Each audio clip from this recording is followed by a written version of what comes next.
భక్తి యోగం ఈ చాప్టర్ పేరు. సో ఒక్కొక్క చాప్టర్కి ఒక్కొక్క యోగం అని పేరని చెప్పుకున్నాము. సో ఇది భక్తి యోగము.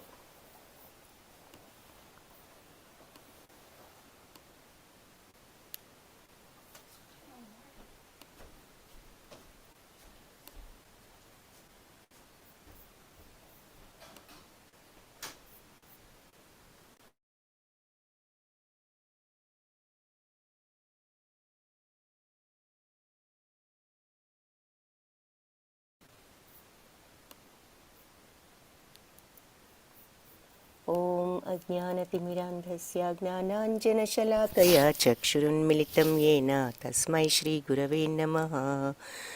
నమో ఓం విష్ణుపాదాయ కృష్ణప్రేష్ఠాయ భూతలే శ్రీమతే భక్తివేదాంతస్వామిన్యితి నామినే. నమస్తే సారస్వతీ దేవి గౌరవాణి ప్రచారిణే నిర్విశేషశూన్యవాది పాశ్చాత్యదేశధారిణే.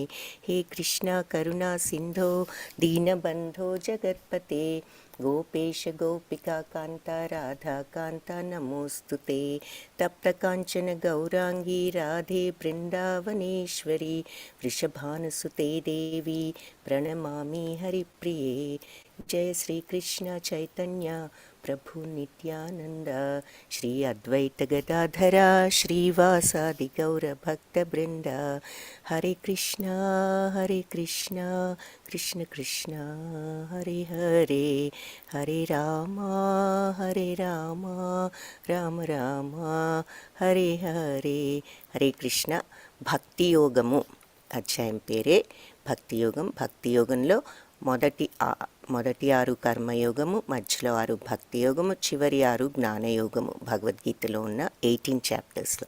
సో ఈ మధ్యలో 6 చాప్టర్స్లో ఈ భక్తి యోగము. ఈరోజు 12th చాప్టర్ అంటే భక్తి యోగంలో లాస్ట్ చాప్టర్. ఈ చాప్టర్ పేరే భక్తి యోగము. సో ఏం చెప్తున్నారో చూద్దాం. ఫస్ట్ అర్జున ఉవాచ. అర్జున ఉవాచ ఏవం సతతయుక్తా ఏ భక్తాస్త్వాం పర్యుపాసతే ఏ చాప్యక్షరమవ్యక్తం తేషాం కే యోగవిత్తమా. సో అర్జునుడు అంటున్నాడు ఏమని, ఎల్లప్పుడూ నీ భక్తియుక్త సేవలో నెలకొనే భక్తులు మరి అవ్యక్తము నిరాకార బ్రహ్మము అని కొంతమంది ఆరాధిస్తారు. వాళ్ళు లేకపోతే ఎప్పుడు కూడా నీ యొక్క భక్తిలో ఉండేవాళ్ళ, వీళ్ళిద్దరిలో ఎవరు ఎక్కువ పరిపూర్ణులని భావింపబడతారు అని అడుగుతున్నాడు. ఈ బొమ్మలో మనకు చిత్రంలో చూపిస్తున్నారు. పైన అంటే నిరాకార తత్వం మీద మెడిటేషన్ చేసేటటువంటి జ్ఞానయోగులు, కింద భక్తి యోగంతో భగవంతుణ్ణి సాకారంగా పూజించేటటువంటి భక్తులు. సో భగవంతుణ్ణి పూజించాలి అంటే మనం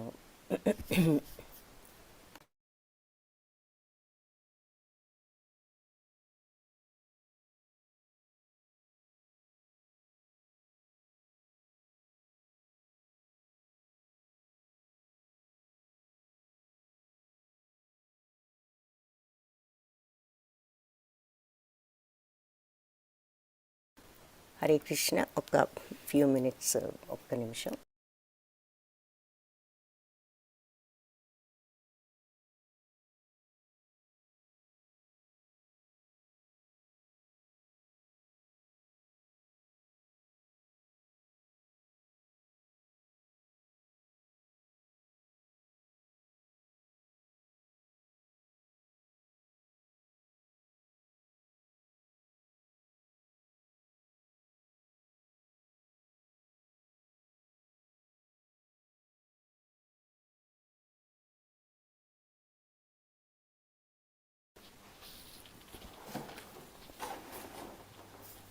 సో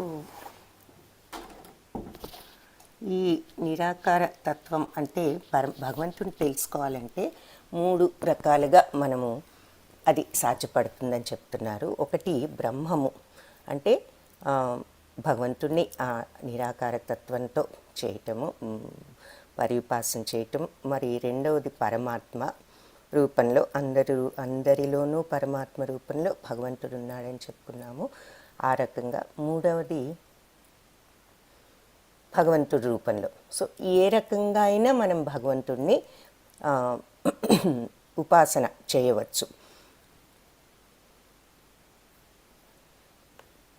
సో అర్జునుడి ప్రశ్న ఏమిటంటే, ఈ నిరాకార తత్వంతో చేసేవాళ్ళు పరిపూర్ణులా, లేదంటే నీ ఆకారంతో భక్తితో పూజించే వాళ్ళు ఎక్కువ పరిపూర్ణులా అని అర్జునుడు అడిగాడు. అప్పుడు భగవంతుడు ఇచ్చిన సమాధానం ఏమిటి అంటే, శ్రీ భగవానువాచ మయ్యావేశ్య మనో ఏ మాం నిత్యాయుక్త ఉపాసతే శ్రద్ధయా పరయోపేత స్తే మే యుక్త తమామతే. ఎవరైతే నా మీద మనస్సును పెట్టి స్థిరపరిచి నిత్యాయుక్త ఉపాసతే, నిత్యము కూడా ఈ ఉపాసనలో యుక్తులై ఉంటారో, స్థిరులై ఉంటారో, శ్రద్ధయో పరయోపేత అంటే ఎంతో శ్రద్ధతో నన్ను అర్చించటంలో మే యుక్త తమా మత.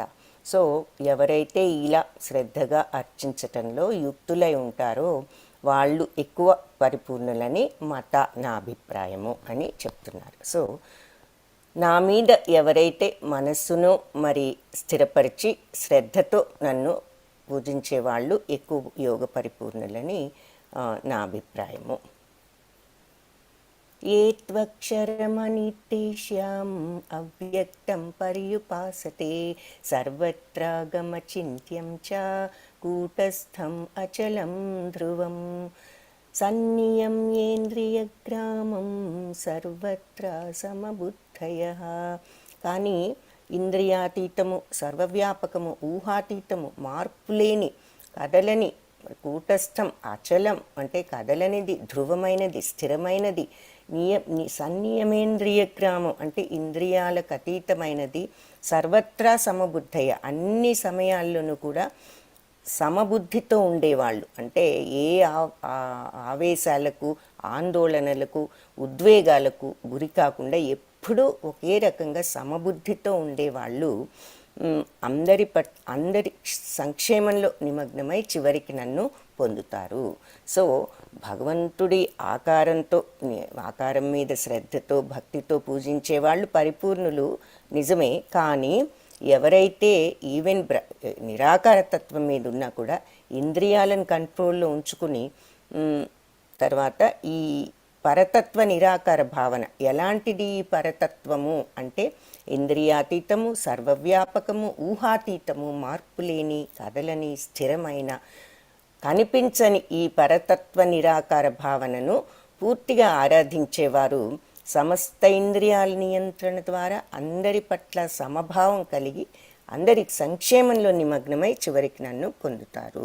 సో ఎవరైతే అందరితోనూ సమభావంతో ఉండి అందరి సంక్షేమాన్ని మనస్ఫూర్తిగా కోరుకుంటూ అందరి యొక్క సంక్షేమం కోసం వాళ్ళు పాటుపడుతూ ఉండేవాళ్ళు ఇంద్రియాలన్నింటినీ కూడా నియంత్రించుకుని వాళ్ళు తప్పనిసరిగా నన్ను పొందుతారు. సో కాకపోతే ఇక్కడ ఏం చెప్పారు, అలా ఉండగలగటం కొంచెం కష్టం అని చెప్తున్నారు. ఇది ఉదాహరణకు ఏం చేస్తున్నామంటే కాన్సన్ట్రేట్ చేస్తున్నాను అంటున్నారు, మనకి కరెక్ట్గా తెలియట్లా. ఇది క్లేశోధికతరస్తేషాం అవ్యక్తాసక్తచేతసాం అవ్యక్త హి గతిర్దుఃఖం దేహవద్భిరవాప్యతే. సో పరమపురుషుని అవ్యక్త నిరాకార తత్వం పట్ల మనస్సు ఆసక్తి అయిన వారికి పురోగతి చాలా కష్టము. అది క్లేశోధికతరస్తేషాం అంటే కొంచెం కష్టంగా ఉంటుంది. ఎవరికి? అవ్యక్తాసక్త చేతసాం, కొంచెం నిరాకార తత్వం మీద ఉన్న వాళ్లకు అంత కొద్దిగా ఆ మార్గంలో పురోగతి చెంది భగవంతుణ్ణి చేరుకోవటం కొంచెం కష్టం. అవ్యక్త హి గతి దుఃఖం దేహవద్భిరవాప్యతే. ఆ రకంగా మరి పురోగతి సాధించటం దేహదారులకు కొంచెం కష్టమే అని చెప్తున్నారు. ఎందుకంటే ఇలా ఈ మెడిటేషన్తో ఈ రకంగా చేయటం అంటే అందరికీ అది సాధ్యపడదు. ఏ తు సర్వాణి కర్మాణి మయి సన్యస్య మత్పరః అనన్యేనైవ యోగేన మాం ధ్యాయంత ఉపాసతే తేషాం అహం సముద్ధర్త మృత్యు సంసార సాగరాత్. భవామి న చిరాత్ పార్థ మయ్యావేశితచేతసాం. సో కార్యకలాపాలన్నీ నాకు అప్పగించి సర్వాణి కర్మాణి అన్ని కర్మలు కూడా సన్యస్యం మత్పరః నాకు అర్పణ చేసి త్యాగం చేసి భగవంతుడికి కృష్ణార్పణం అనుకుంటూ చేస్తూ అనన్యేనైవ యోగేన ఇలా అనన్య భక్తితో ఈ యోగంలో మాం ధ్యాయంతో ఉపాసతే ఎవరైతే నన్ను మనస్సులో ఎప్పుడు ధ్యానిస్తూ ఆరాధిస్తారో తేషామహం సముద్ధర్త మృత్యు సంసార సాగరాత్. సో వాళ్ళని నేను ఉద్ధరించి మృత్యు సంసార సాగరం నుంచి బయట కాపాడుతాను. భవామి నచిరాత్ పార్థ మయ్యావేశిత చేతసాం. ఎవరు మనస్సును నా మీద పెట్టి నన్ను మనస్సును నా మీద లగ్నం చేసిన వాళ్లకు నేను ఈ రకంగా వాళ్ళని మృత్యు సంసార సాగరం నుంచి రక్షిస్తాను అని చెప్తున్నారు. అంటే ఉదాహరణకు ఇక్కడ గజేంద్రుడిని చూపిస్తున్నారు, గజేంద్ర మోక్షం. బట్ ఎవరైతే ఆ రకంగా ఉంటారో వాళ్లను ఈ జనన మరణ చక్రం నుంచి విడుదల చేస్తానంటే మళ్ళీ జన్మ లేకుండా మనము మోక్షాన్ని పొందుతాము అని అర్థం. తర్వాత ఇప్పుడు ఇక్కడి నుంచి భక్తిలో రకాలు చెప్తున్నారనమాట. సో ఇలా భక్తితో మనం భగవంతుడి మీద మనస్సును ఎల్లప్పుడూ అన్ని సమస్త కర్మలు కూడా ఆయనకు అర్పించి మనం చేస్తూ ఆయన మీద ఎల్లప్పుడూ మనస్సును లగ్నం చేసి ఉన్నట్లయితే మనను ఆయన రక్షిస్తాను మృత్యు సంసార సాగరం నుంచి అని చెప్తున్నారు. ఇప్పుడు మనస్సును ఈ రకంగా ఈ భక్తితో భగవంతుడి మీద లగ్నం చేయాలి అంటే అసలు ఏమిటి ఈ లగ్నం చేయటం అనే విషయం ఎలా చేయాలనేది చెప్తున్నారు. ఫస్ట్ది అనన్య భక్తి. అనన్య భక్తి అంటే ఏమిటి అంటే మయ్యేవ మన ఆధత్స్వ మయి బుద్ధిం నివేశయ నివసిష్యసి మయ్యేవ అత ఊర్ధ్వం న సంశయః. సో నా మీద మనస్సును పెట్టి నా మీదే బుద్ధిం నివేశయ, బుద్ధిని కూడా నా మీద, మనస్సును బుద్ధిని నా మీద స్థిరపరిచి నివసిష్యసి మయ్యేవ అలా నాలోనే బుద్ధిని మనస్సును పెట్టి ఆ రకంగా ఉంటూ నా ధ్యానంలో ఉన్న వాళ్లను అత ఊర్ధ్వం న సంశయ, వాళ్లకు సంశయం లేకుండా ఎప్పుడు నాలోనే ఇక ఇక్కడ ఊర్ధ్వం అంటే భగవంతుడి యొక్క ధామం అని అర్థం. వాళ్ళకది అసంశయం, తప్పనిసరిగా నాలోనే వాళ్ళు ఉంటారు అని చెప్తున్నారు. సో దేవా నాపై నీ మనస్సును స్థిరపరచు, నీ బుద్ధినంతా నా కొరకు అంటే మయి బుద్ధిం నివేశయ. సో బుద్ధిని నా కోసం ఉపయోగించు, ఆ విధంగా నువ్వు నిస్సందేహంగా నాలో ఎప్పుడు నివసిస్తారు అని చెప్తున్నా. సో ఎప్పుడు మనస్సు బుద్ధి ఏ పని చేస్తున్నా అన్ని కర్మలు కూడా భగవంతుడి కోసం చేస్తున్నాను అనేటటువంటి త్యాగభావంతో, సమర్పణ భావంతో, అర్పిత భావంతో ఉంటూ మనస్సు బుద్ధి భగవంతుడి మీద ఎల్లప్పుడూ పెట్టి ఉంచగలిగిన వాళ్ళు అది అనన్య భక్తి. వాళ్ళు నిస్సందేహంగా నాలోనే నివసిస్తారు అని చెప్తున్నారు.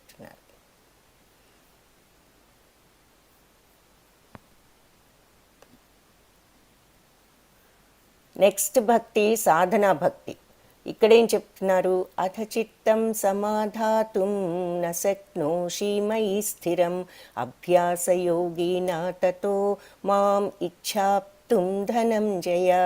సో ఒకవేళ చిత్తం సమాధాతం, ఇలా చిత్తాన్ని ఎప్పుడూ నా మీద ఉంచటం నీకు నశక్నోషి సాధ్యపడకపోతే, ఇలా నా మీదే స్థిరపరిచి మనస్సుని ఎప్పుడూ ఉంచటం నీకు నీకు చేత కాలేదనుకో, అభ్యాసయోగినా తతో అంటే ప్రాక్టీస్తో, అభ్యాసంతో, సాధనతో నువ్వు మాం ఇచ్ఛాప్తుం నన్ను పొందాలి అనేటటువంటి కోరికను పెంచుకోవచ్చు ధనంజయ అంటూ అర్జునుడిని సంబోధిస్తూ చెప్తున్నారు.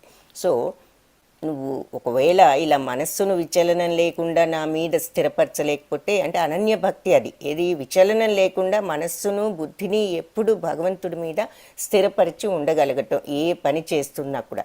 అలా నువ్వు ఉండలేకపోతే అభ్యాసయోగం, నువ్వు భక్తి యోగ నియమాలు అవన్నీ పాటిస్తూ ఆ ప్రాక్టీస్లో ఉంటూ ఉన్నావంటే నన్ను మాం ఇచ్ఛాప్తం నన్ను పొందాలి అనే కోరిక నీకు పెరిగి నువ్వు అలా సాధించగలుగుతావు ఈ మార్గాన్ని అని చెప్తున్నారు. నెక్స్ట్ ఏం చెప్తున్నారు, నిష్కామ కర్మ. సో ఫస్ట్ది అనన్య భక్తి, రెండవది సాధనా భక్తి. అనన్య భక్తి చేత కాకపోతే సాధన చెయ్యి, సాధన చేస్తే నీకు అప్పుడు ఆ కోరిక పెరుగుతుంది, నన్ను పొందాలి అని. మళ్ళీ నువ్వు కూడా ఆ మార్గంలోకి వస్తావు. ఒకవేళ అది కూడా కుదరకపోతే మూడు నిష్కామకర్మ మార్గం చెప్తున్నారు.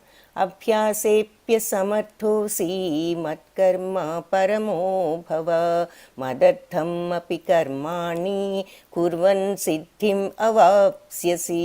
సో అది కూడా ఈ భక్తి యోగ నియమాలు ప్రాక్టీస్ చేస్తూ నువ్వు ఉండలేకపోతే నా కోసం పనులు చేయటానికి ప్రయత్నించు. మత్కర్మ పరమో భవ అంటే ఏ పనైనా నా కోసం, భగవంతుడి కోసం అనుకుని చేయటం ప్రయత్నించు.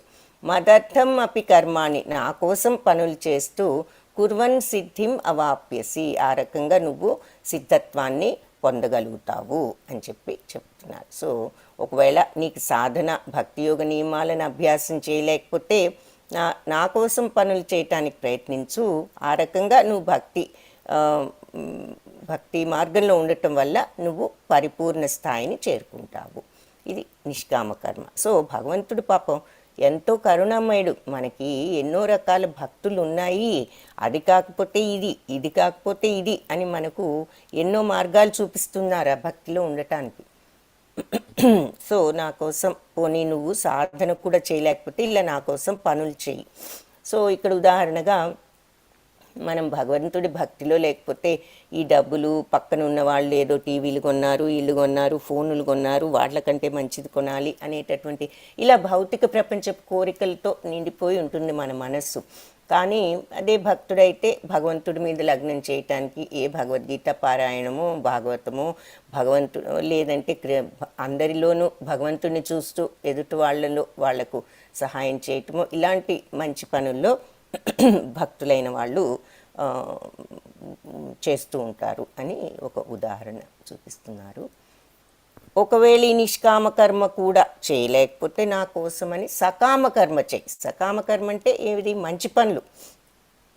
అధైతదప్యశక్తోసి కర్తుం అద్యోగమాశ్రితః సర్వకర్మ ఫలత్యాగం తతః కురు యతాత్మవాన్.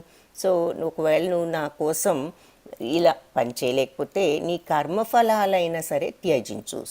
సర్వకర్మఫల ఏ పని చేసినా ఆ రిజల్ట్ మీద నువ్వు కోరిక, అటాచ్మెంట్ తగ్గించుకుని అది ఏదున్నా సరే ఆ పని వల్ల వచ్చేది. మనం ఇది మాట్లాడుకున్నాం కర్మయోగంలో.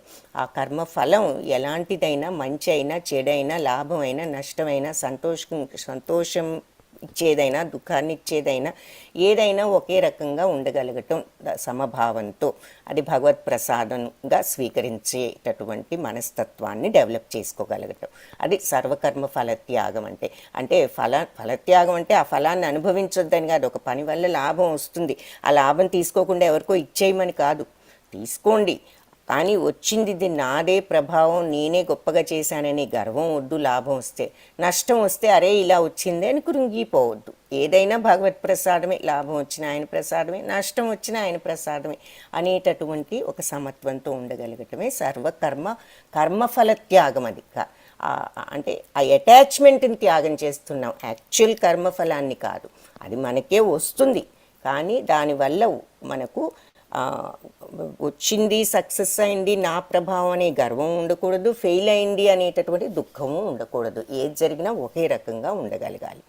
అది సర్వకర్మఫలాన్ని త్యాగం చేయటం అంటే. అలా నువ్వు ఆత్మనిగ్రహం కలవాడై ఉంటే సర్వకర్మ ఫలాలను త్యజించి ఆత్మనిగ్రహం కలవాడై ఉండటానికి ప్రయత్నించు. అది కూడా మరి భగవంతుని పొందే మార్గమే అని చెప్తున్నారు. అయితే ఇవన్నీ దశలు అనమాట. టాప్ మోస్ట్ అనన్య భక్తి స్థితి ఇందాక చూసాం. ఇది ఫస్ట్. ఇది చేత కాకపోతే సాధన చెయ్యి, భక్తి యోగ సిద్ధాంతాలు, నియమాలన్నీ అనుసరించు. అది కూడా చేయలేకపోతే నిష్కామకర్మ చేయి, భగవంతుడి కోసం చేస్తున్నాను అనుకుని చేయి పనులన్నీ భగవంతుడి కోసం. అది కాదు అనుకుంటే కనీసం నువ్వు చేసే పనుల మీద ఆ ఆసక్తి, కర్మఫలం మీద ఆసక్తిని వదులుకో. అది కూడా చేత కాకపోతే, ఈ అభ్యాసం కూడా నువ్వు చేయలేకపోతే, శ్రేయో హి జ్ఞానం అభ్యాసాత్ జ్ఞానాధ్యానం విశిష్యతే ధ్యానాత్ కర్మఫల త్యాగాత్ శాంతిర్ అనంతరం. సో ఈ కర్మఫలాన్ని త్యాగం చేయటం కూడా నువ్వు చేయలేకపోతే జ్ఞానం పెంచుకోవటానికి ప్రయత్నించు. సో ఇక్కడ ఈవిడ కర్మఫలం త్యాగం చేసి ఆవిడ భగవంతుడికి అన్నీ అర్పించాలి అనేది ఈ భాగవతంలో కథ ఇక్కడ చూస్తున్నాం. అది కూడా అలా మనం ఉండలేకపోతే ఇలా జ్ఞానాన్ని, ఇక్కడ వీళ్ళు జ్ఞానాన్ని పెంచుకోవటం చూస్తున్నాం. అంటే చదువుతున్నారు వేదాలు ఇవి అవి జ్ఞానం పెంచుకోవటానికి. కానీ ఈ జ్ఞానం పెంచుకోవటం కంటే కూడా ఈ ధ్యానం ఉత్తమం. కనీసం అప్పుడు ఈ మెడిటేషన్లో అయినా ఉండటానికి ప్రయత్నించు. ఈ ధ్యానం కంటే కూడా కర్మఫల త్యాగము ఉత్తమమైనది. సో ఇది ఇక్కడ మన ఆర్డర్ అన్నమాట. సో ఒకవేళ కర్మఫల త్యాగం చేయలేకపోతే జ్ఞానం సంపాదించడానికి ప్రయత్నించు. కానీ జ్ఞాన సంపాదన కంటే కూడా ధ్యానం మంచిది. ఏది? మెడిటేషన్. ఆ మెడిటేషన్ కూడా చేయలేకపోతే దీనికంటే ఉత్తమమైనది ఏమిటి అంటే కర్మఫలాన్ని త్యాగం చేయటం ఉత్తమమైనది. ఎందుకంటే వాటిని కర్మఫలాలను త్యజించాము అంటే, ఆ అటాచ్మెంట్ వదులుకున్నాము అంటే మనశ్శాంతి పొందవచ్చు అని చెప్తున్నారు. సో అది చాలా ఇంపార్టెంట్ అన్నమాట. ఆ మనశ్శాంతిని పొందాలి అంటే కర్మఫలం ఎలా ఉన్నా మనం ఒకే రకంగా ఉంటే మరి అంతే కదా. మనం ఏ పని చేసినా మన ఆందోళన ఏంటి? ఇది ఏమవుతుందో, మనకు ఇది చేస్తున్నాము, ఇది సక్సెస్ అవుతుందా, ఫెయిల్ అవుతుందా, ఈ పని చేస్తున్నాం, లాభం వస్తుందా, నష్టం వస్తుందా, లేతే ఇది ఇలా చేస్తున్నాం, ఇది కుదురుతుందా, కుదరదా మనం చేసేసరికి. ఈవెన్ చిన్న ఒక్కొక్కసారి వంట చేస్తుంటే కూడా మనకు అదే డౌటు, ఈ కూర వండుతున్నాం, ఇది బాగా కుదురుతుందా కుదరదా అని ఒక్కొక్కసారి డౌట్ రావచ్చు. సో అంటే బాగా ఎలాగోలా చేసి పడేద్దాం అని శ్రద్ధ లేకుండా చేయమని కాదు దాని అర్థం. మన ప్రయత్న లోపం లేకుండా ఆ పనిని సక్సెస్ఫుల్గా నా బాధ్యత ఇది, భగవంతుడి కోసం చేస్తున్నాను అనుకుంటూ చేసి ఆ తరువాత ఎలా ఉన్నా మనము ఇంకా అది భగవత్ ప్రసాదం అనేటటువంటి మెంటాలిటీతో ఉండగలిగితే మనకే మనశ్శాంతి అని కూడా ఇక్కడ కూడా చెప్తున్నారు. సో ఫైనల్గా ఏం చెప్తున్నారు? ఒకవేళ మీరు ఈ సకామ కర్మ అంటే అలా కర్మఫలాలను కూడా త్యజించలేకపోతే నువ్వు జ్ఞానాన్ని సంపాదించు. కానీ జ్ఞానం కంటే ధ్యానంలో ఉండగలగటం బెటరు. దానికంటే కూడా కర్మఫలాలను త్యజించటం ఇంకా మంచిది. ఎందుకంటే అప్పుడు నీకు నిజంగా మనశ్శాంతి వస్తుంది అని చెప్పిన తర్వాత ఇప్పుడు శుద్ధ భక్తులు అనేవాళ్ళు ఎలా ఉంటారు, నిజమైన భక్తిలో స్థిరపడ్డవాళ్ళు అని చెప్తున్నారు. అద్వేష్ట సర్వభూతానాం మైత్ర కరుణ ఏవ చ నిర్మమో నిరహంకార సమదుఃఖ సుఖక్షమీ సంతుష్ట సతతం యోగి యతాత్మా దృఢనిశ్చయః యం మయ్యర్పితా మనోబుద్ధిర్ యో మద్భక్త సమే ప్రియ. అద్వేష్ట, ఎవరి మీద ద్వేషం ఉండదు వాళ్లకు. సర్వభూతానాం, అన్ని జీవరాశులు, భూతానాం అంటే జీవరాశులు, సర్వభూతానం అన్ని జీవరాశుల పట్ల ఎవరి మీద కూడా వాళ్ళకి ద్వేషం ఉండదు. మైత్ర కరుణ ఏవచ, ఇంకా ఏముంటుంది? అందరి పట్ల మిత్రుత్వం, అందరి పట్ల కరుణ, జాలి ఉంటుంది, ప్రేమ. నిర్మమో నిరహంకార అంటే దేని మీద వాళ్ళకి మోజు, దేని మీద ఉండదు. రమ అంటే అంతా ఒకటే వాళ్ళకి. ఒకటి, ఇది నాకు సంతోషం ఇస్తుంది, ఈ పని అంటే నాకు మహా ఇష్టం, ఇది ఎంజాయ్మెంట్, అదేం ఉండదు వాళ్ళకి, అన్నీ ఒకటే. నిరహంకార, తర్వాత అహంకారం, నేను చేస్తున్నాను, నేను అనేటటువంటి ఈ మిథ్యాహంకారం అనేది ఉండదు. సమ దుఃఖ సుఖ, దుఃఖమైన సుఖమైన వాళ్ళకొకటే. క్షమి అంటే మరి సహనవంతుడు, ఎల్లప్పుడూ కూడా ఆ సహనంతో ఉండగలగటం.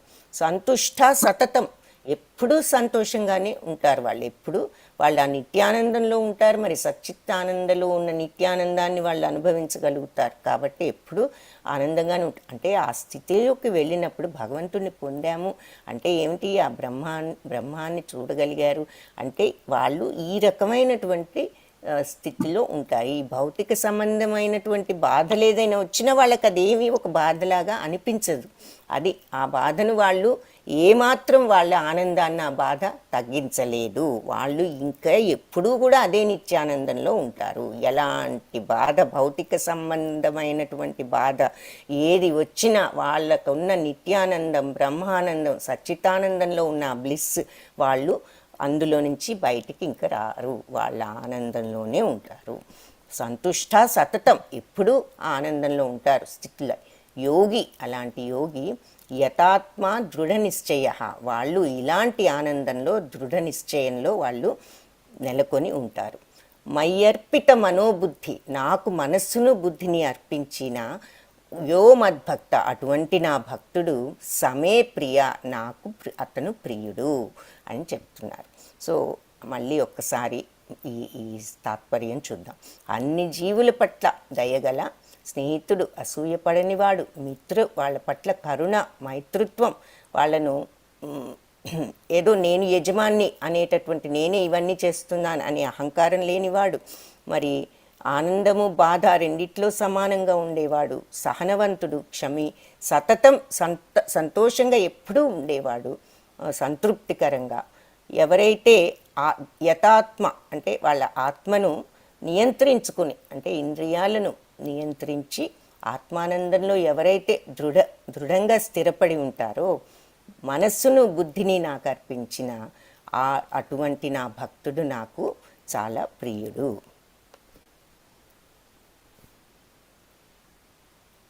హరిదాస్ ఠాకూర్ నిత్యము హరే కృష్ణ నామజపాన్ని జపిస్తూ ఉండేవారు. ఆయన్ని ఇక్కడ చూపిస్తున్నారు. ఇంగ్లీష్లో అదే మీనింగ్ ఇక్కడ చెప్తున్నారు. తర్వాత యస్మాన్నో ద్విజతే లోకో లోకోన్నో ద్విజతో చయ హర్షామర్ష భయోద్వేగై ముక్తో యా సచమే ప్రియ. సో ఎవరైతే ఎవరిని ఈ లోకంలో బాధ పెట్టని వాళ్ళు, ద్విజతే లోకో, అంటే ఎవరైతే ఉద్వేగాలకు, ఎవరిని కూడా ఉద్వేగానికి గురి చేయనివాడు, బాధకు గురి చేయనివాడు, అలాగే ఈ ఎవరి చేత ఉద్వేగానికి గురి కానివాడు, ఎవరైనా వాళ్ళని ఏదైనా అననివ్వండి, బాధ పెట్టనివ్వండి, ఏదైనా చేయనివ్వండి, వాళ్లకు ఏ ఉద్వేగము ఉండదు, వాళ్ళు ఏమీ కూడా పట్టించుకోరు. హర్షామర్ష భయోద్వేగై, హర్షాం అంటే సంతోషమైన, బాధ అయినా సరే, భయమైన, ఉద్వేగమైనా సరే, ఏదైనా సరే ఒకే రకంగా ఉండగలిగిన వాళ్ళు అని చెప్పి, అలాంటి వాళ్ళు ముక్తోయా సచమే భయో, అలాంటి భయ ఉద్వేగాలు ముక్త లేకుండా వదిలి, ఎవరైతే ఈ హర్షము, అహర్షము, భయము, ఉద్వేగము ఇవేమీ లేకుండా ఉంటారో వాళ్ళు, అటువంటి వాళ్ళు మే ప్రియ, నాకు ప్రియమైన వాళ్ళు. సో ఎవరిని బాధ పెట్టని వాళ్ళు, ఎవరి చేత ఉద్వేగానికి గురి కాని వాళ్ళు, సుఖాల్లో బాధలో ఒకేలాగా ఉంటూ భయము ఆందోళన రహితంగా ఉన్నటువంటి నా భక్తులు నాకు చాలా ప్రియమైన వాళ్ళు. భయం లేకుండా ఉండటం అంటే భయం లేకుండా ఇష్టం వచ్చినట్లు ఏదో ఒకటి చేయటం అని కాదు ఇక్కడ అర్థం. భయం లేకుండా ఎప్పుడు ఉంటాము, ఆందోళన లేకుండా ఎప్పుడు ఉంటాము, మనకు సమస్తం ఆ భగవంతుడు, ఆయన ఏదిచ్చినా ఒకటే అనేటటువంటి మెంటాలిటీ వచ్చినప్పుడు ఇంకా ఆందోళన ఎందుకు ఉంటుంది? అందుకే కర్మఫల త్యాగం చేస్తే మనశ్శాంతి అన్న మాటకు అర్థం ఏది ఎలా జరిగినా భగవత్ ప్రసాదం అనుకునే మెంటాలిటీ డెవలప్ చేసుకుంటే మనకే మనశ్శాంతి. సో వాళ్ళు భయం, ఇక అప్పుడు భయము ఆందోళన అనేది ఉండదు. ఏమో ఇది చేస్తే ఏమవుతుందో, ఎలా ఉంటుందో అంటే అలా అని ఏది పడితే అది చేసేయండి భయం లేకుండా అని కాదు, చెడు పని చేయమని కాదు. అది మొదటే చెప్పారు, సకామ కర్మలు చేయాలి, మరి వికర్మలు చేయకూడదు, శాస్త్రాలు నిషేధించిన పని చేయకూడదని ముందే చెప్పుకున్నాం మనం. కాబట్టి ఈ సకామ కర్మలు చేసినప్పుడు కూడా ఈ ఆందోళన వద్దు, నీకు నీ బాధ్యతను నిర్వర్తించాలి. నిర్వర్తించేటప్పుడు అమ్మో ఇది చేస్తున్నాం, ఏమవుతుందో, వస్తుందో రాదో, నష్టం వస్తుందేమో, ఇంకేదన్నా అవుతుందేమో, ఇవన్నీ అనవసరం. సో ఈ భయాందోళనలు ఎప్పుడు ఉండవంటే ఈ శుద్ధ భక్తి తత్వం వచ్చిన వాళ్లకు, వాళ్ళు ఏది చేసినా వాళ్ళకి భయము ఆందోళన ఉండదు. ఏదైనా భగవత్ ప్రసాదమే, ఆయన నిర్ణయమే ఏదైనా అనేటటువంటి ఒక అసలు ఈ స్థితిలోకి వెళ్ళిన వాళ్ళు ఆ కర్మఫల స్థితిని కూడా దాటి పైకి వెళ్తారు. ఇక వాళ్ళు ఏ కర్మలు చేసే స్థితి కూడా వాళ్లకు ఉండదు. ఇంకా అటువంటి స్థితిలో ఉన్నప్పుడు ఇక వాళ్ళు ఏ కర్మ చేయక్కర్లేదు అని కూడా చెప్పారు. ఆ స్టేజ్కి వెళ్తే అనపేక్ష ఏ స్టేజీ, ఇప్పుడు మనం ఈ శుద్ధ భక్తి స్టేజ్ చూసాం కదా, అన్ని సమయాల్లో ఒకే రకంగా ఉండగలిగి ఇక సంతృప్తికరంగా మరి దృఢ నిశ్చయంతో భక్తితో ఎప్పుడు భగవంతుడి మీద బుద్ధిని పెట్టి ఎవరిని ద్వేషించకుండా అందరి పట్ల దయతో అలా ఆత్మానుభూతితో ఇంద్రియాలను నియంత్రించి మనస్సును నియంత్రించి ఏ భౌతిక సంబంధించిన కోరికలను అలా అరికట్టిన వాళ్ళు. అనపేక్ష సుచిర్దక్ష ఉదాసీనో గతవ్యధః సర్వారంభ పరిత్యాగి యో మద్భక్త సమీ ప్రియః. అనపేక్ష, అపేక్ష లేకుండా ఏది చేసే పనులు పట్ల కోరిక ఆసక్తి లేకుండా, సుచిర్దక్ష అంటే పవిత్రమైన వాడు, దక్షత గలవాడు, ఉదాసీనుడు. ఉదాసీనుడు అంటే ఏది జరిగినా ఒకే రకంగా ఉండగలిగే సమత్వం. అది లాభమైన నష్టమైన సుఖమైన దుఃఖమైన బాధైన సంతోషమైన ఏదైనా ఉదాసీనత, ఒకే రకంగా ఉండగలగటం. గతవ్యధ అంటే కలతలు లేకుండా ఉన్నవాడు. గతవ్యధ అంటే వ్యధలు లేకుండా ఉన్నవాడు, ఏ వ్యధలు వాళ్ళకు లేవు. సర్వారంభ పరిత్యాగి అంటే అన్ని పనులలో కూడా త్యాగం చేసేసరికి వాళ్ళకి ఆ లాభం మీద కానీ నష్టం మీద కానీ వాళ్ళకి కోరిక లేదు. వ్యవహారాలన్నిటిలో వాళ్లకు స్వార్థం అనేది లేదు, అన్నీ కూడా భగవంతుడికి అర్పించేయటమే. అలాంటి మద్భక్తుడు సమే ప్రియ, అతను నాకు ప్రియుడు. మద్భక్త అంటే నా భక్తుడు, అలాంటి నా భక్తుడు అతను నాకు ప్రియుడు. సాధారణ కార్యకలాపాలు ఆశ్రయించని వాడు అంటే ఈ భౌతిక సంబంధించిన కోరికలు అంటే ఏ కోరిక చేయకూడదా, ఏది పని చేయకూడదా అని కాదు. మన బాధ్యతలు మనం నిర్వర్తించాలి. ఎలా నిర్వర్తించాలో కూడా చెప్పారు. ఆసక్తిని వదులుకుని కంప్లీట్గా మన బాధ్యత అనుకుని వాటిని మన శక్తి మేరకు కరెక్ట్గా చెయ్యాలి. సో సాధారణ, అంతేగాని భౌతిక కోరికలు తీర్చుకోవటానికి ఇంకా మోజుతో ఈ భౌతిక ప్రపంచపు మోజులో పడిపోకూడదు అని ఇక్కడ అనపేక్ష అంటే ఇది కావాలి ఇది కావాలని అంతులేని కోరికలతో అలా ఉండటం, అన్నిటి మీద అపేక్ష, అనవసరమైన వాటి మీద కోరిక లేకుండా, అపేక్ష లేకుండా. అలాగే పవిత్రుడు, శుచి అంటే పవిత్రుడు. దక్షత అంటే ఏది చేసినా ఆ డిటర్మినేషన్ ఉండాలన్నమాట. ఉదాసీనుడు, ఏది జరిగినా ఒకే రకంగా ఉండగలిగిన వాళ్ళు.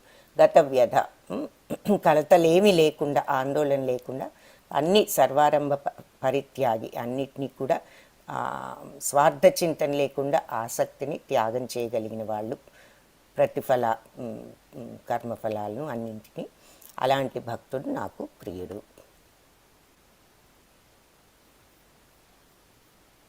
ఇక్కడ భగవంతుడు ఇలా కళ్ళు లేకపోయినా పూజ చేస్తున్న, భజన చేసుకుంటున్న భక్తుడిని చూస్తున్నాము.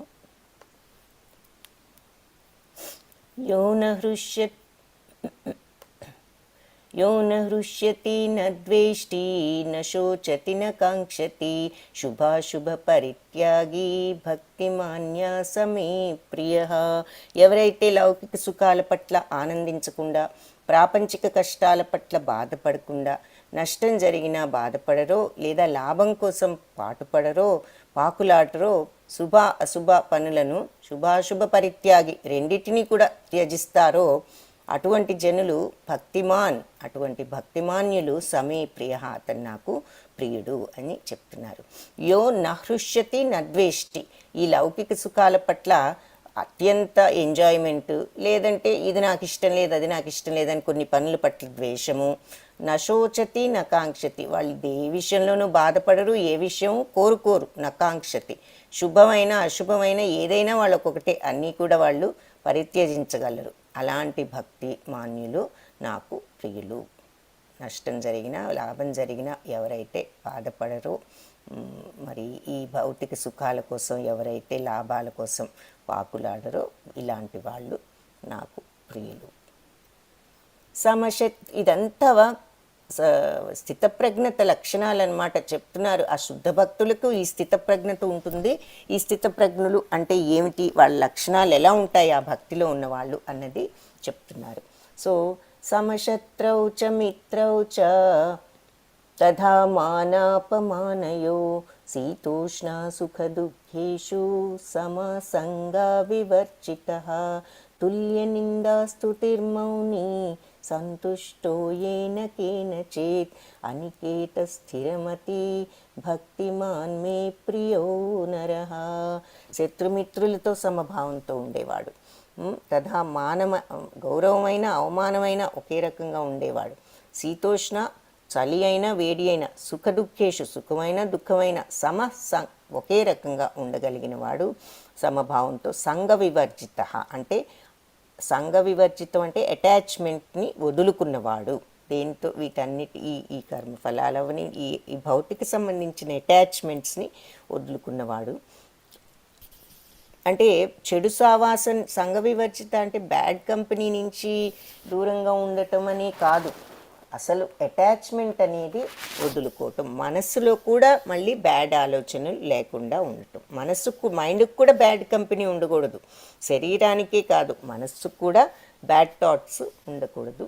అటాచ్మెంట్ని వదులుకోవటం. తుల్య నిందా స్తుతి అయితే నిందైనా స్తుతి అయినా ఒకే రకంగా మౌనంగా ఉండగలగటం, ఎప్పుడు మౌనంగా ఉండటం. మరి సంతుష్టో కేనచిత్ అంటే దేనితో అయినా సంతోషంగానే ఉంటారు. వాళ్ళని ప్యాలెస్లో కూర్చోబెట్టినా ఒకటే, వాళ్ళని తీసుకొచ్చి బయట రోడ్డు మీద కూర్చోబెట్టినా, ఎలాంటి వాళ్ళకి పంచభక్ష్య పరిమాణాలు పెట్టినా ఒకటే, వాళ్లకు ఏదో ఒక చిన్న జస్ట్ బటర్ మిల్క్ రైస్ ఇచ్చి ఏదైనా కొంచెం పెట్టిన వాళ్ళకి ఏదైనా ఒకటే. ఇది ఇంతే, అదైతే చాలా పిండి వంటలతో పెట్టాము అని ఆ డిఫరెన్స్కు వాళ్ళకి ఏదైనా ఒకటే. సో దేనితైనా సంతృప్తి చెందేవాళ్ళు, ఎవరిని పట్టించుకొని వాళ్ళు. అంటే అనికేత స్థిరమతి అంటే ఎవరిని పట్టించుకొని వాళ్ళంటే ఇటువంటి జ్ఞానంలో ఎవరైనా ఒకటే, ఎక్కడున్నా ఒకటే. స్థిరమతి ఎవరైతే ఇటువంటి స్థితిలో ఈ జ్ఞానంలో స్థిరపడి ఉంటారో ఇలాంటి భక్తులు మీ ఇలాంటి నా భక్తులు నాకు ప్రియమైన వాళ్ళు అని చెప్తున్నారు.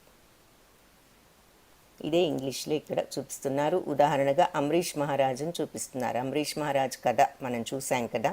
అంబరీష్ మహారాజు దుర్వాస మహాముని, ఆయన గొప్ప విష్ణు భక్తుడు. దుర్వాస మహాముని ఆయన మీద కొంచెం ఈర్ష్యతో ఈయన ఏదో పరీక్ష చేయాలి, అందరూ గొప్ప భక్తుడు అంటున్నారు అనుకుంటూ ఆయన వచ్చి ఈ అంబరీష్ మహారాజు గారిని పరీక్షించబోతే ఏకాదశి రోజున ఆయన ఉపవాసం ఉన్న రోజున వస్తారు. ఆతిథ్యం స్వీకరించమంటే నేను స్నానం చేసి వస్తానని ఏకాదశి ఉపవాసం అయ్యే సమయంలో ఉపవాసాన్ని మనం నీరో లేదంటే ఏదన్నా తీసుకుని ఉపవాసాన్ని మనం అంతం చేయాలి, ఎండ్ చేయాలి. ఆ టైంకి అది తీసుకోవటం తప్పనిసరి, లేకపోతే ఉపవాసం మనం కరెక్ట్గా చేసినట్టు కాదు. ఆ సమయం రాకపోతే గురువులందరూ, ఆస్థాన గురువులు మరి ఉపవాసం టైము గడిచిపోతుంది, మీరు ఏదో ఒకటి తీసుకోకపోతే ఉపవాస ఫలితం ఉండదు, చెయ్యాలి అని అంటే తప్పనిసరి కొంచెం మంచినీరు పుచ్చుకుని ఉపవాసాన్ని ఆయన బ్రేక్ చేయటం జరుగుతుంది. అయితే వెంటనే ఈ దుర్వాసులు వచ్చి నేను లేకుండా నాకు ఆతిథ్యం ఇవ్వకుండా నువ్వు ఇలా తీసుకుంటావా అంటూ ఒక రాక్షసుని ఆయన మీదకి సృష్టించి వదలటము. వెంటనే విష్ణుమూర్తి ఆయన సుదర్శన చక్రాన్ని పంపి ఆ రాక్షసుని వధించి దుర్వాస మహాముని మీదకి వెళ్తూ ఉంటుంది. ఇంకా ఆ తరువాత ఆ సుదర్శన చక్రం అంటే తన భక్తుడిని రక్షించుకోవటానికి భగవంతుడు చక్రాన్ని పంపటం, రాక్షసుని వధించటం, ఆ తర్వాత ఆ చక్రం ఈయన వైపు వెళ్ళటం. దాంతో ఆయన పరిగెత్తుకుంటూ బ్రహ్మ దగ్గరికి వెళ్తే బ్రహ్మదేవుడు నేనేమి చేయలేనంటే పరమేశ్వరుడు దగ్గరికి వెళ్తే ఆయన నువ్వు విష్ణువు దగ్గరికి వెళ్ళి శరణు వేడు అని పంపిస్తే అప్పుడు విష్ణుమూర్తి నువ్వు అంబరీష్ మహారాజుని శరణు వేయమని పంపిస్తే చివరికి వచ్చి అంబరీష్ మహారాజు గారి కాళ్ళ మీద పడటం, ఆయన ఏమాత్రం ఆయన అగౌరవపరచకుండా ఇంతకుముందు ఎంత గౌరవించారో అదే గౌరవంతో ఆయన్ని చూస్తూ భగవంతుని ప్రార్థించి ఆ చక్రాన్ని వెనుదీసుకోవాల్సిందిగా చెప్పటం, ఇదంతా ఇక్కడ చూస్తున్నాం. అంటే ఈ భక్తులు ఎంత భక్తి యోగంలో ఉన్నవాళ్ళు భగవంతులకి ఎంత ప్రియులు. ఈ మెడిటేషను, ధ్యానము ఇవన్నీ చేసి తపశ్శక్తి సంపాదించారు దుర్వాసులు కూడా, మరి గొప్ప ముని, కానీ కోపాన్ని జయించలేకపోయారు. భగవంతుడికి అత్యంత ప్రీతికరమైన వాళ్ళు ఇలాంటి భక్తులు, శుద్ధ భక్తులు అని ఒక ఉదాహరణ ఇక్కడ చూస్తున్నాం. ఏతు ధర్మ్యామృతం ఇదం యథోక్తం పర్యుపాసతే శ్రద్ధధానా మత్పరమా భక్తాస్తేతీవ మే ప్రియ. భక్తి యోగం ఏతు ధర్మ్యామృతం ఇదం, ఇలాంటి ధర్మవంతమైన అమృతవంతమైన ఈ ధర్మాన్ని ఇలాంటి అమృత తుల్యమైనటువంటి ధర్మాన్ని ఎవరైతే యథోక్తం ఎప్పుడూ కూడా ఉపాసన చేస్తారో ఏం ధర్మం? ఈ భక్తి మార్గం ఎవరైతే ఎప్పుడు ఇలా అనుసరిస్తూ ఉంటారో, ఉపాసన అంటే చాలా సిన్సియర్గా పాటించి అనుసరించటం, దాన్నే ఉపాసన అంటారు. యథోక్తం వాళ్ళ శక్తి వంచన లేకుండా, యథోక్తం అంటే అలా ఎవరైతే ప్రాక్టీస్ చేస్తూ ఉంటారో ఈ అమృత తుల్యమైన ఈ భక్తి మార్గాన్ని శ్రద్ధదాన, ఎంతో శ్రద్ధతో మత్పరమ నాకు అర్పిస్తూ మనస్సును బుద్ధిని భక్తితో తీవమే ప్రియ ఉండేవాళ్ళు నాకు ప్రియులు. సో ఈ భక్తి యోగం అనే ఈ అమృత మార్గాన్ని అనుసరిస్తూ నన్నే పరమలక్ష్యంగా చేసుకుని మత్పరమ భక్తిలో నెలకొని ఉండేవాళ్ళు నాకు అత్యంత ప్రియులు. ఇక్కడ కుచేలుడు మరి ఆయన దారిద్ర్య బాధతో భార్య చెప్పిందని వచ్చిన ఆయన డబ్బు కోసం రాలేదు, కృష్ణుడి యొక్క దర్శనం చేసుకునే ఆయనకు ఆనందం కలిగింది. సో అలాంటి భక్తుడికి భగవంతుడే అన్నీ చూస్తారు అని మనకి ఈ స్టోరీ కూడా తెలుసు. ఇక్కడ మనం ఏం చూస్తున్నాము? శ్రీకృష్ణుడు, దుర్యోధనుడు, అర్జునుడు. సో యుద్ధ ప్రారంభానికి ముందు ఇద్దరూ వస్తారు, నా వైపు ఉండు నా వైపు ఉండు అని అడగటానికి. ముందుగా దుర్యోధనుడు వస్తాడు, అయితే కాళ్ళ దగ్గర నేను ఎందుకు కూర్చోవాలని ఆ కుర్చీని తల దగ్గరకు లాగా అక్కడ కూర్చుంటాడు. తర్వాత అర్జునుడు వచ్చి కాళ్ళ దగ్గర చక్కగా కింద కూర్చుంటాడు. సో భగవంతుడు లేవగానే అర్జున వచ్చావా, ఏమిటి, ఏం కావాలి నీకు అని అంటే, దుర్యోధనుడు నేనే ముందు వచ్చాను, నువ్వు అర్జునుని ముందు అడుగుతున్నావంటే, మరి క్షమించాలి, నేను కళ్ళు తెరవగానే కనిపించింది అర్జునుడు కదా, సో అందుకని అర్జునుని అడగాలి నేను అని చెప్పి అడిగితే, ఇలా యుద్ధ సహాయం కావాలంటే ఏమన్నారు కృష్ణుడు? నేను ఒక పక్క, నా సైన్యం అంతా కూడా ఒక పక్క ఉంటాం, నీకు నేను కావాలా నా సైన్యం కావాలా అని అడిగితే అర్జునుడు నువ్వే కావాలి అని అడిగారు. దుర్యోధనుడు నాకు ముందు అడిగే ఛాన్స్ రాకపోయినా ఈ అర్జునుడికి వచ్చినా ఇలా తెలివి తక్కువగా ఒక్క కృష్ణుడు చాలన్నాడు, సైన్యం అంతా నాకే వస్తుంది, మంచిదేలే అనుకుంటున్నాడు దుర్యోధనుడు. కానీ శుద్ధ భక్తుడికి భగవంతుడు తప్ప ఇంకేది అక్కర్లేదు అనేది పాపం దుర్యోధనుడికి అది అర్థం కాలేదు. సో ఈ భాగవతంలో మనం ఇది భక్తి యోగంలో ఈ 9 రకాల భక్తులు ఏమిటన్నది మళ్ళీ ఒకసారి చూద్దాము. శ్రవణం కీర్తనం విష్ణుస్మరణం పాదసేవనం అర్చనం వందనం దాస్యం సఖ్యం ఆత్మనివేదనం.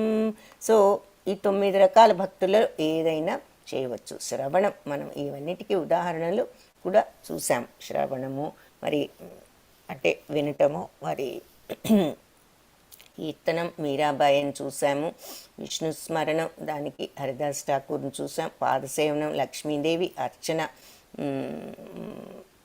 అర్చనకు ఎవరో ఒక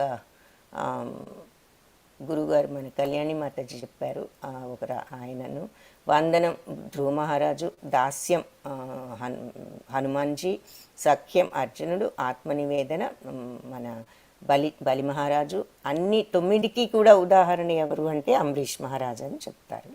సో ఇలా ఏ రకమైన మార్గాన్నైనా అనుసరించవచ్చు భక్తికి. శ్రవణం మనకు పరీక్షిత్ మహారాజు మహాభాగవతాన్ని సుఖమహాముని నుంచి వినటం ఉదాహరణ. హరే కృష్ణ కృష్ణ కృష్ణ హరే హరే, హరే రామ రామ రామ హరే హరే. సో ఇక్కడ మనకు ఈ గీతా పాఠంలో మనం ఈరోజు ఈ 12వ భక్తి యోగంలో నేర్చుకున్నది ఏమిటి అంటే, సారాంశం చూస్తే రకరకాల భక్తులు చెప్పారు. అనన్య భక్తి, అది చేత కాకపోతే సాధనా భక్తి, అది చేత కాకపోతే నిష్కామ కర్మ, అది చేత కాకపోతే మరి సకామ కర్మ, అది కూడా చేత కాకపోతే జ్ఞానాన్ని ఆర్జించండి, జ్ఞానం కంటే కూడా ధ్యానం గొప్పది, ధ్యానం కంటే కర్మఫల త్యాగం గొప్పది అని మనకు చెప్పటం జరిగింది. సో ఈ గీతా పాఠంలో అసత్సంగాన్నించి అంటే అటాచ్మెంట్ను వదులుకుని భగవంతుడి మీద శుద్ధ భక్తితో మనము ఉత్కృష్టమైన భగవద్ధామాన్ని చేరుకోవచ్చు. సో భగవంతుడిని ఎల్లప్పుడూ మనసులో ఉంచుకోవటానికి మార్గం ఏది అంటే ఆయన్ను జపించటం, నామజపం చేసుకోవటం ఈ కలియుగంలో. సో అటాచ్మెంట్స్ని వదులుకుని భగవంతుడి మీద బుద్ధిని మనస్సును లగ్నం చేయగలిగితే మనం భగవద్ధామాన్ని పొందవచ్చు అని భక్తి యోగంలో చెప్పారు. వాంఛాకల్పతరుభ్యశ్చ కృపా సింధుభ్య ఏవ చ పతితానాం పావనేభ్యో వైష్ణవేభ్యో నమో